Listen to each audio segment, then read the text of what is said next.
Ce sont des supermarchés du crime sur Internet. La toile remplace désormais les parkings souterrains et les cafés interlopes pour la revente anonyme de cartes bancaires volées, de drogue, d'armes. On appelle ça le dark web, l'Internet caché.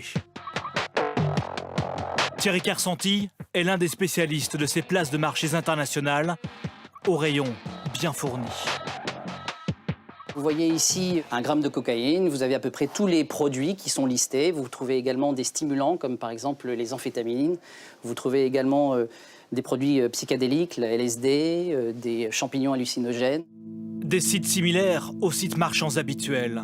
Avec ces soldes, ici, 15% de rabais sur le gramme de cocaïne.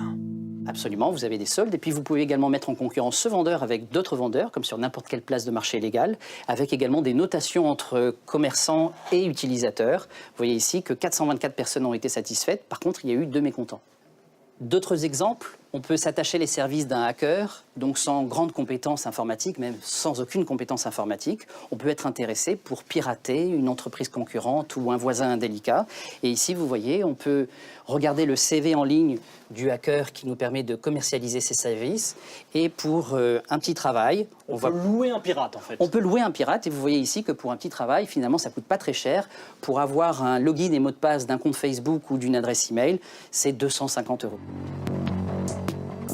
Alors, comment lutter contre les vendeurs et les clients de ces arrière-salles du web? Direction Cergy-Pontoise, en région parisienne. Dans ces bâtiments, le quartier général de la cybergendarmerie française. Récemment, ils ont ainsi démantelé une filière de vente de faux papiers. Il y avait de faux avis d'imposition, il y avait de fausses fiches de paye, de faux scans de carte nationale d'identité ou de passeport. Leurs enquêtes les mènent parfois jusqu'à des profils surprenants. Dans une grande gare française, ils ont appréhendé un buraliste ripou.